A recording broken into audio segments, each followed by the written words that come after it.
do you just keep on spamming bicep curls and concentration curls? That's what I did when I started working out and it did not work well. So today I'm going to be showing you how to properly train your biceps.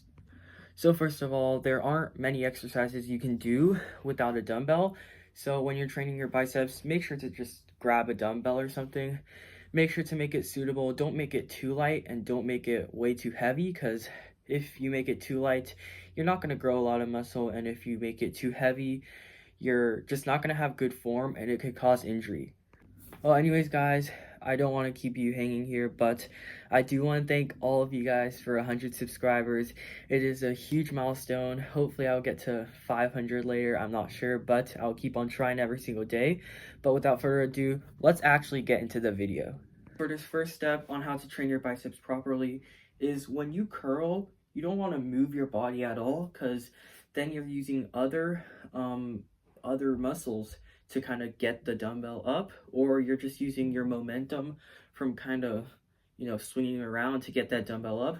So make sure just to only move your biceps or only move your arms.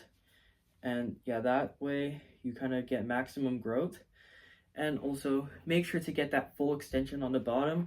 Don't just go like this, because you don't get that full stretch on the bicep here.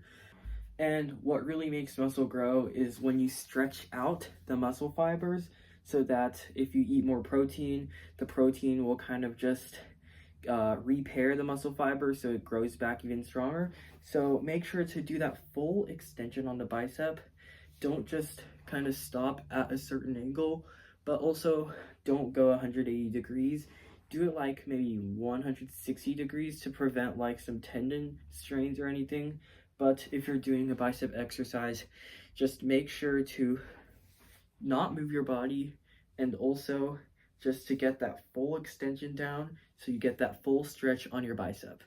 So for me, I would train biceps 2 to 3 times a week. I just do push-pull alternating. I do swim, so it trains my legs, so I don't do leg day. But yeah, that's just me. But if you're just training regularly, just do push-pull leg, rest. I feel like that's the best way, but you don't want to overtrain your biceps. You still want your biceps to get rest. It is not going to get bigger if you don't give it rest. If anything, it's not going to grow at all, because you're not giving your bicep any breaks to actually grow. So yeah, I recommend 2 to 3 times a week. And if you're confused about push-pull leg day, or you just want to know why it is good for you, I'm going to have a video in the description about it, a video I uploaded a while ago, but you can go check that out. And now, for the most exciting part, I'm going to be giving you all the S-tier bicep exercises.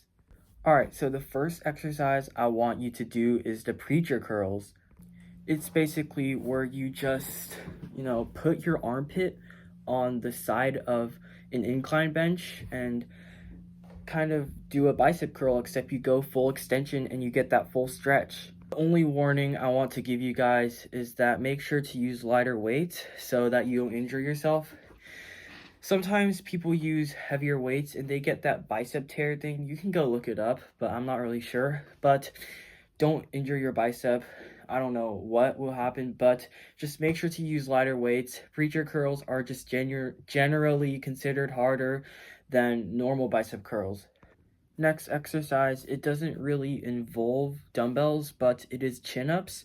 It's just a body weight exercise, and you basically have your hands on the bar, except your palms are facing towards yourself, and then you pull yourself up like a pull-up.